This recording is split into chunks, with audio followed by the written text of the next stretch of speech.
Question பாருங்க. Find the value of 3 plus bracket 3 into curly bracket 3 minus again one bracket 3 plus 3 close bracket divide 6. So 2 brackets வந்து close பண்ணிருக்காங்க. So இந்த பாருங்க சின்ன சின்ன நம்பராக தான் இருக்கு.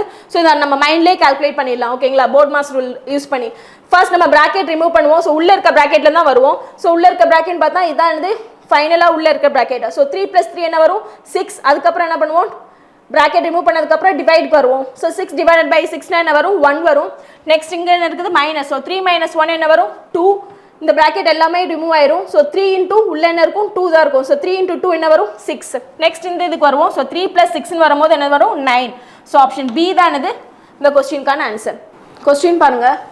The ratio in which point 4,5 divides the line joining 2 points 2,3 and 7,9 is. So ratio வந்து ஃபார்ம் பண்ண சொல்லியிருக்காங்க. ஓகேங்களா, ஒரு லைன் வந்து 2 பாயிண்ட்ஸை ஜாயின் பண்ணதுன்னு சொல்லியிருக்காங்க. ஸோ இதான் அந்த 2 பாயிண்ட்ஸ். அந்த பாயிண்ட் என்னெல்லாம் சொல்லியிருக்காங்க ஏ அண்ட் பின்னு எடுத்துக்குவோம். ஸோ அந்த பாயிண்ட்ஸ் வந்து 2,3 அண்ட் 7,8. ஸோ இந்த பாயிண்ட் வந்து எது டிவைட் பண்ணுன்னு சொல்லியிருக்காங்கன்னா ஒரு பாயிண்ட் வந்து டிவைட் பண்ணுது. ஸோ அந்த பாயிண்ட் வந்து 4,5ங்கிறது சொல்லிட்டாங்க. நெக்ஸ்ட் நம்மளுக்கு இதுக்கான டிஸ்டன்ஸ் நம்ம என்னென்னு எடுத்துக்கோன்னா எம், இதுக்கான டிஸ்டன்ஸ் வந்து என். ஓகேங்களா, ஸோ இந்த மாதிரி ஒரு பாயிண்ட் கொடுத்து இந்த 2 பாயிண்ட்டை மீட் பண்ணுது அப்படின்னாலே நம்மளுக்கு ஃபார்முலா இருக்குது. என்ன ஃபார்முலா, ஈக்குவல் டு அதுக்கான ஃபார்முலா வந்து என்னென்னா m x2 + n x1 by m + n comma m y2 + n y1 by m + n. ஓகேங்களா, இதுக்கான ரேஷியோ ஃபார்மேட் ஏன்னா ஃபைனலாக நம்மளுக்கு ரேஷியோ தானே கேட்டிருக்காங்க. ஸோ இது என்ன ரேஷியோவில் இருக்குன்னா அந்த m/n வந்து இனிஷியலாக m/1 அப்படிங்கிற ரேஷியோ வச்சு தான் நம்ம சால்வ் பண்ணணும் இந்த மாதிரி சம்ஸ். ஓகேங்களா, ஸோ உங்கள் பாயிண்ட் கண்டிப்பாக கொடுத்துருப்பாங்க. ஸோ இந்த point left hand side place பண்ணிடும். இதுக்கான 2 பாயிண்ட் கொடுத்துட்டு அந்த 2 பாயிண்ட் மீட் பண்ணுறது 3rd பாயிண்ட் அப்படி கொடுத்துருந்தாங்கன்னா அதுக்கான ஃபார்மேட் வந்து என்னென்னா இதான் அந்த ஃபார்மேட். ஓகேங்களா, ஸோ நான் இனிஷியலாக என்ன சொன்னேன் m/n வந்து m/1 தான் இருக்கணும். m இருக்க இடத்துல ஆசிடிஸ் mனே போடுங்க. n-க்கு பதிலாக நமக்கு என்ன போடணும்னா 1ன்னு போடணும். இந்த x1 x2ங்கிறது இந்த பாயிண்ட். ஓகேங்களா, இதுதான் x1, இது y1, இது x2 y2. ஓகேங்களா, இப்போ டேரெக்டாக இந்த ஃபார்முலாவில் போய் சப்ஸ்டியூட் பண்ணிடலாமா. m-ஓட வேல்யூ என்னது, ஸோ m தான் எடுத்துக்கோம். x2ஓட வேல்யூ என்னது 7 ப்ளஸ் n-ஓட வேல்யூ 1, x1ஓட value 2 by m + n. So m + n என்ன வந்துடும் m + 1 அப்படிங்கிறது கிடச்சிரும். நெக்ஸ்ட் அதே மாதிரி இங்கே பாருங்கள், இங்கே என்ன வரும் m-ஓட வேல்யூ, ஸோ m தான். y2ஓட வேல்யூ என்னது 8 ப்ளஸ் n-ஓட வேல்யூ 1, y1ஓட வேல்யூ வந்து என்னது 3 ப்ளஸ் 3 பை m + 1. ஸோ இங்கே என்ன இருக்குது பாயிண்ட் 4,5ங்கிறது இருக்குது. ஸோ இது ரெண்டுத்தையும் நம்ம லிங்க் பண்ணலாம். இதுவும் ஒரு பாயிண்ட் தான், இது ஒரு 2 பாயிண்ட்ஸ், இங்கே 2 பாயிண்ட்ஸ் இருக்குது. ஸோ இந்த ஃபர்ஸ்ட் பாயிண்ட்டை மட்டும் நம்ம லிங்க் பண்ணலாமா. ஸோ இங்கே 4 இருக்க இடத்துல ரைட் ஹேண்ட் சைடில் அந்த பாயிண்டில் என்ன வருது 7m + 2 பை m + 1. இதை கிராஸ் மல்டிப்ளை பண்ணால் என்ன வரும் 4m + 4 ஈக்குவல் டு 7m + 2. இதுலேருந்து m-ஓட வேல்யூ கண்டுபிடிச்சலாமா. சிம்பிளிஃபை பண்ணால் என்ன வரும் 4 அந்த சைட் போனுச்சுன்னா 3mனு வரும். அகெயின் 2 இந்த சைட் வந்தால் என்ன வரும் இங்கே 2ன்னு கிடைக்கும். ஸோ m-ஓட வேல்யூ என்ன வரும் 2/3ன்னு வரும். நீங்கள் இந்த ஃபர்ஸ்ட் பாயிண்ட் எடுத்தாலும் சரி தான், இல்லை செகண்ட் பாயிண்ட் எடுத்தாலும் சரி தான், நம்ம கண்டுபிடிக்க வேல்யூ என்ன தான் கண்டுபிடிக்க போகிறோம் m தான் கண்டுபிடிக்க போகிறோம். ஸோ ரெண்டுத்துலையுமே பாருங்கள் அன்னோன் வந்து m தான். ஸோ இது ரெண்டு பாயிண்ட்டில் எதுனாலும் நம்ம எடுத்து பண்ணலாம். ஸோ இப்போ நம்ம m கண்டுபிடிச்சாச்சு. நமக்கான என்ன கேட்டிருக்காங்க m-ஓட வேல்யூ கேட்கல, என்ன கேட்டிருக்காங்க அதே இது ரேஷியோவில் கேட்டிருக்காங்க. நம்ம இனிஷியலாக m/n என்னென்னு எடுத்தோம் m/1ன்னு எடுத்தோமா. ஸோ இந்த ரேஷியோவில் நம்ம போய் சப்ஸ்டியூட் பண்ணலாமா. m-ஓட வேல்யூ என்னது 2/3:1. ஸோ நம்மளுக்கு ரேஷியோவில் இது பண்ணும்போது என்ன பண்ணுவோம் எல்சிஎம் எடுத்தால் இங்கே என்ன வரும் 2:3. ஸோ எந்த ரேஷியோவில் வந்து இந்த பாயிண்ட் வந்து கட்டாது அப்படின்னு பார்த்தோம்னா 2:3 ரேஷியோ. ஸோ நம்ம ஆப்ஷனில் பார்த்தோம்னா ஆப்ஷன் ஏ தானது இந்த கொஸ்டினுக்கான ஆன்சர். கொஸ்டின் பாருங்க.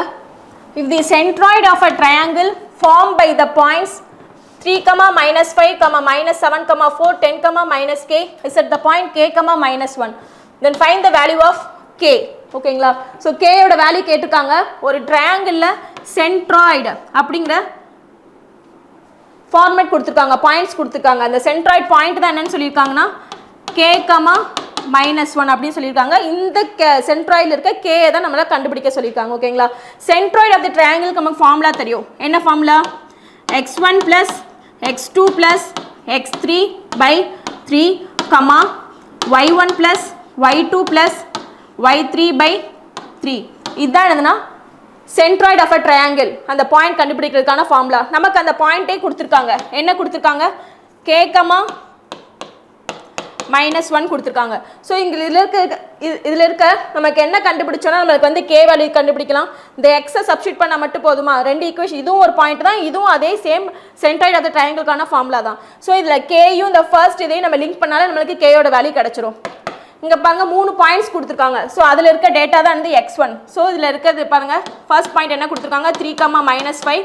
ஸோ இதானது x1, இது y1. நெக்ஸ்ட் செகண்ட் பாயிண்ட் என்ன கொடுத்துருக்காங்க? -7, 4. இதானது x2, இது y2. Next 10, -k. ஸோ இது என்னது? x3, இது y3. நீங்கள் இந்த இதில் போட்டு டேரெக்டாக கே வச்சு கண்டுபிடிச்சாலும் சரி தான், இல்லை y பாயிண்டில் போட்டு கண்டுபிடிச்சாலும் சரி தான். நமக்கு அன்னோன் என்ன தான் இருக்குது? கே மட்டும் தான் இருக்கும். ஸோ எதுனாலும் நம்ம போட்டு கண்டுபிடிச்சலாம். நான் இப்போ ஃபர்ஸ்ட் பாயிண்ட் எடுக்கிறேன். ஸோ ஃபர்ஸ்ட் பாயிண்ட்டில் என்ன இருக்குது? x1 + x2 + x3. x1 என்ன இருக்குது? 3. x2 என்ன இருக்குது? -7 + x3 என்ன இருக்குது? 10/3. ஸோ இங்கே என்ன இருக்குது? k, -1 இருக்கும். ஸோ நான் அந்த k டேரெக்டாக லிங்க் பண்ணிடலாமா? இதை சிம்பிளிஃபை பண்ணால் என்ன வரும்? -7 + 10 என்ன வரும்? +3 வரும். ஸோ +3 + 3 6 ஆயிரும். ஸோ 6/3 என்ன வந்துடும்? 2 வந்துடும். ஸோ கேயோட வேல்யூ என்னது? 2. நம்ம ஆப்ஷனில் பார்த்தோம்னா ஆப்ஷன் ஏ தான் இந்த கொஸ்டினுக்கான ஆன்சர். இதே நீங்கள் y பாயிண்ட்டை வச்சு நம்ம எடுக்கலாம். ஸோ yல இங்கே பாருங்க, இங்கே அன்னோன் டேட்டா வந்து y3ல வந்து இருக்குது. ஸோ இதுக்கான வேல்யூ வந்து -1னா, ஸோ அதுக்கான கேக்கான வேல்யூ என்ன அப்படிங்கிறது நம்ம கண்டுபிடிக்கலாம். ரெண்டுமே நம்ம சால்வ் பண்ணணும்னு அவசியம் இல்லை. நம்ம கேட்டுக்கிறது கே மட்டும் தான். ஸோ ஏதோ ஒரு பாயிண்ட்ஸ் மட்டுமே எடுத்து இதை சால்வ் பண்ணிடலாம். கொஸ்டின் பாருங்க, Kamal can complete a work in 14 days. Vimal 40% more efficient than Kamal. The number of days Vimal will take to complete the same piece of work. என்ன கொடுத்துருக்காங்க? ஸோ 2% சொல்லியிருக்காங்க. யார் யார்? கமல் அண்ட் விமல். ஸோ கமல் ஒரு ஒர்க்கை எவ்வளோ நாளில் முடிப்பதா சொல்லியிருக்காங்க? 14 டேஸில் கம்ப்ளீட் பண்ணதா சொல்லியிருக்காங்க. நெக்ஸ்ட் விமலுக்கு வந்து என்ன சொல்லியிருக்காங்க? விமல் இஸ் 40% மோர் எஃபிஷியன்சி வந்து கொடுத்துருக்காங்க. யாருக்கும்? விமல் அண்ட் கமல். ஸோ அவங்களுக்கான ரேஷியோ ஃபார்ம் பண்ணிடலாமா?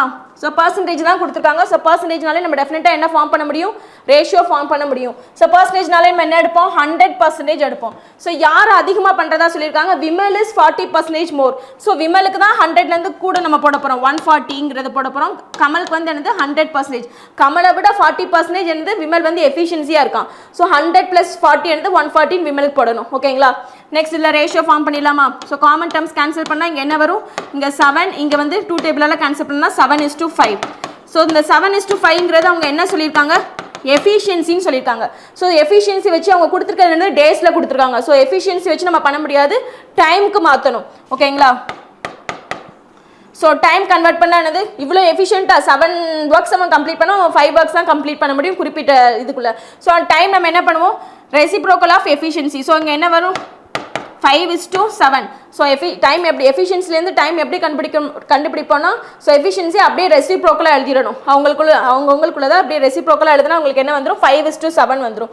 இப்போ நம்மளுக்கு டைம் தெரியும், அவங்களுக்கான டேஸும் கொடுத்துருக்காங்க. ஸோ கமல் வந்து எவ்வளோ சொல்லியிருக்காங்க? எவ்வளோ டைமில் முடிப்பான்? 7.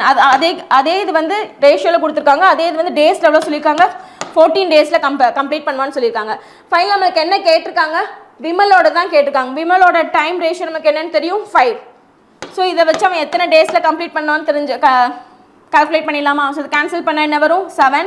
7 2s are 14. இதை கிராஸ் மல்டிப்ளை பண்ணால் என்ன வரும்? 10. ஸோ விமல் வந்து எவ்வளோ நாளில் கம்ப்ளீட் பண்ணுவான்? இந்த ஒர்க்கை வந்து 10 டேஸில் கம்ப்ளீட் பண்ணுவான். ஓகேங்களா? நம்ம ஆப்ஷனில் பார்த்தோன்னா ஆப்ஷன் டி தானது இந்த கொஸ்டினுக்கான ஆன்சர்.